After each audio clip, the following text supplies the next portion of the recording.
क्राक सालो CPIM सदर habanogo CPIM haste komthingnai Goutam das kaisa Koktwma thumnairogni kuthumung songchakha Koktwma thumnairogni kuthumung Goutam das sakha Tripura hasteni tiprasa amchai TTAADC naikoljakma CPIM haphangni yakkakmani thangnai September talni 27 salmario phiaba hasteo corona tongkhorni bagaiti taldok jora folok debani abo jorabo paini fainai November talni 7 salmario aboni yagulobo tabubo haste haphang chongmari ti mungsa koklam salaya hanai sakabo abona kariba chongmari koknotwi hasteni montri okran thani koktun bulai roharpana aboni mungsa phirokpung manja hanai saka aboni loge bijay salmanlani salnai sakang montri okran biye bai kokdupai koklam salaiphru kebengai bodolni khorokni chakrani mung sanmani bijay salmanlano ringna bagai phiaba koktun bulaini bisingti montri okran thani o Kwrakni Netabai ADC amchai je jungjal songchakha abono tisadani sanmung sanmani yagulo montri okra phirokpung rilia siring tongkha nisaka botebo saka corona tongkhorni jorafana America hakotoro president achuk thaini bagai vote ungkha par hakotoring kobangma hastebo bidan sabha chongmari ungoi tongo upo chongmari ungoi tongo hinkai chini hasteni ADC chongmari ke tangoi kasuja khanai corona bemar no kathirioi raida manioi chongmari khlainani sanmung tisakabo যে ত্রিপুরা উপজাতি এলাকা স্বশাসিত জেলা পরিষদের 5 বছরের মেয়াদ গত 17 মে শেষ হয়েছে। তখন রাজ্যের বর্তমান সরকার এই কোভিডের কারণ দেখিয়ে নির্বাচন 6 মাসের জন্য স্থগিত করেছিল। এখন 6 মাস শেষ হতে চলেছে আগামী 15 বা 16 নভেম্বর। দেখা গেল যে সংবাদ মাধ্যম থেকে আমরা জানতে পারছি যে যাকে প্রশাসক নিযুক্ত করা হয়েছে তার কাজের মেয়াদ আরো 6 মাস বাড়ানো হয়েছে, কিন্তু রাজ্য সরকারের পক্ষ থেকে রাজনৈতিক দলগুলোকে কোনো বিষয়ে জানানো হচ্ছে না তাদের ইলেকশন সম্পর্কে কি পরিকল্পনা।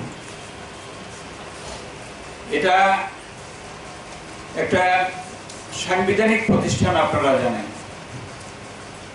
আমরা বরাবরই আমরা মেয়াদ শেষ হওয়ার আগে থেকে বলে এসেছি যে এটা নির্বাচন হওয়া দরকার, যাতে নির্বাচিত জনপ্রতিনিধিরা এই সাংবিধানিক প্রতিষ্ঠানটি পরিচালনার দায়িত্বে থাকতে পারে। কিন্তু দেখা যাচ্ছে যে রাজ্য সরকার এই ব্যাপারে কোনো বিষয়ে তারা রাজনৈতিক দলকে বা এডিসি এলাকার জনগণকে কিছুই অবহিত করছে না। এডিসির গত 15 বছরে সেখানে CPIM প্রধান শক্তি ছিল, তখন কার্যকালের মেয়াদ শেষ হয় তখনও প্রধান শক্তি ছিল। সেই হিসাবে আমাদের পার্টির পক্ষ থেকে আমি গত 2রা নভেম্বর মুখ্যমন্ত্রীকে একটা চিঠি পাঠাই যে নির্বাচন সম্পর্কে আপনাদের পরিকল্পনা কি সেটা জানান। আজকে 9 নভেম্বর, চিঠির জবাব দেওয়া দূরের কথা, প্রাপ্তি স্বীকার পর্যন্ত করা হয়নি। একেবারেই অগণতান্ত্রিক একটা আনকালচার। এর আগেও দেখা গেছে মানে কোনো চিঠি একটা রাজনৈতিক দলগুলো, রাজনৈতিক দলের সরকার এই ব্যবস্থার মধ্যে রাজনৈতিক দলগুলোর পক্ষ থেকে বিভিন্ন বিষয়ে মুখ্যমন্ত্রীর কাছে বা মন্ত্রীদের কাছে তো জানতে যাওয়া হবে, কিছুই জানানো হয় না। এর আগেও এই ঘটনাটা প্রথম না। এই যে খুব সংবাদ মাধ্যমগুলোর মধ্যে খুব খবর হয়েছে যে মুখ্যমন্ত্রীর বিজয়া সম্মেলন নিয়ে। এই বিজয়া সম্মেলনের দুদিন আগে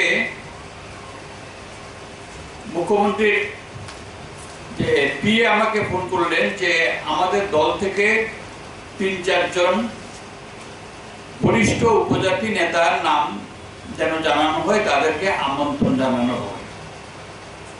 আমি মুখ্যমন্ত্রীর কাছে একটা চিঠি দিলাম যে আপনার কাছ থেকে জানতে চাই যে এই বিজয় সম্মেলনে যে এডিসি এলাকার মধ্যে বা উপজাতি এলাকার মধ্যে যে তীব্র অভাব অনটন চলছে এবং আইন শৃঙ্খলার কোনো অস্তিত্ব নেই, সে সম্পর্কে যাদের আমন্ত্রণ করছেন তাদের বক্তব্য রাখার কোনো সুযোগ আছে কিনা। এই চিঠিরও কোনো জবাব নেই। এর আগেও একটা চিঠি দিলেন, কোনো জবাব নেই। তো এটা ইমিডিয়েটলি এভাবে চলতে পারে না। একটা সাংবিধানিক প্রতিষ্ঠান, তাদের সুবিধা অনুযায়ী নির্বাচন হবে তা হতে পারে না। নির্বাচন কোভিডের মধ্যে হচ্ছে।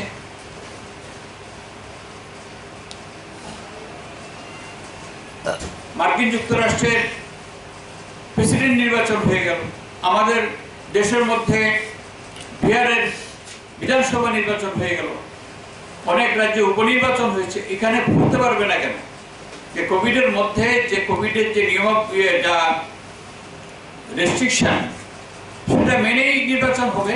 সুতরাং ইমিডিয়েটলি এই নির্বাচন করার জন্য আমরা দাবি জানাচ্ছি আমাদের পার্টির পক্ষ থেকে। দ্বিতীয়ত হচ্ছে সংবাদ মাধ্যমগুলোর মধ্যে খবর প্রকাশিত হচ্ছে যে রাজ্যে সন্ত্রাসবাদী কার্যকলাপ সম্পর্কে।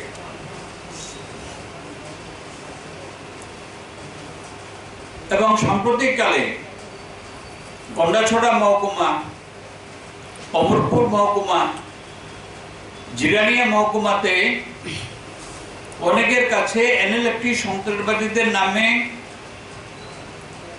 প্রচুর অঙ্কের চাঁদা চেয়ে চিঠি এসছে। কেউ কেউ পুলিশকে জানিয়েছেন, কেউ জানাননি। দু একজন যারা চিঠি বিলি করেছে, দু একজন ধরাও পড়েছে, কিন্তু রাজ্য সরকার কিছুই জানাচ্ছে না। এর আগে ত্রিপুরা মিজোরাম সীমান্তে প্রচুর অত্যাধুনিক আগ্নেয়াস্ত্রের চালান ধরা পড়েছে, 3 জন ধরা পড়েছে। সংবাদ মাধ্যমে প্রকাশিত হয়েছে যে ত্রিপুরায় এই অস্ত্র চালান আসছিল। রাজ্য সরকার এ সম্পর্কে রাজ্যবাসীকে কিছুই জানায়নি। এর আগে পানিসাগর থানায় অস্ত্রসহ পুলিশের হাতে থানা এলাকার মধ্যে 3 জন এনএলএফটি সন্ত্রাসবাদী ধরা পড়েছে এবং তাদের জিজ্ঞাসাবাদের যে খবর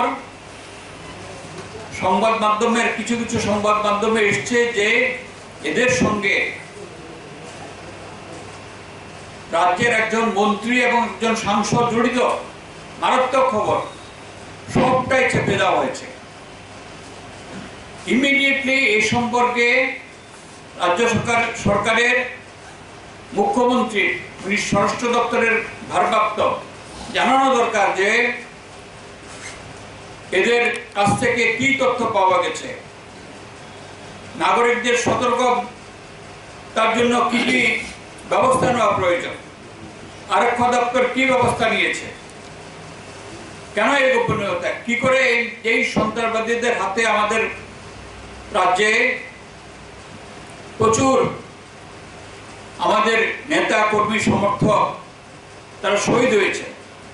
আমি এই সাথে আমাদের রাজ্যের যে আরক্ষা বাহিনী এবং বিভিন্ন যে আধা সামরিক বাহিনী আছে তাদের কর্তৃপক্ষের দৃষ্টি আকর্ষণ করছি যে সন্ত্রাসবাদীদের হাতে আরক্ষা বাহিনীর এবং আধা সামরিক বাহিনীর অনেক অফিসার এবং জওয়ান তারা শহীদ হয়েছেন, আহত হয়েছেন। তো সুতরাং তাদের উপরেই আক্রমণ আসার আশঙ্কা আছে, শুধু নাগরিকদের উপরে না, শুধু বামপন্থীদের উপরে না।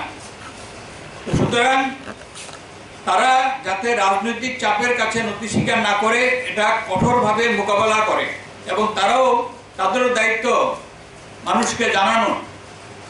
এবং পরিস্থিতি যা,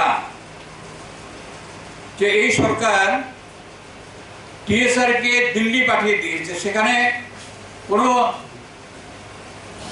যে তাদের যে দায়িত্ব পালন করার কথা সেটা না, সেখানে তো তাদের নানা ধরনের কাজ করানো হচ্ছে, কাউকে গৃহবৃত্তের কাজ করানো হচ্ছে, কাউকে ঝাড়ুদারের কাজ করানো হচ্ছে বলে সংবাদ মাধ্যমে খবর আসছে। Immediately they shall be brought back, তাদের ফিরিয়ে আনতে হবে। এখানে এই নিরাপত্তার ব্যবস্থায় কোনো রকম যাতে গলতি না থাকে।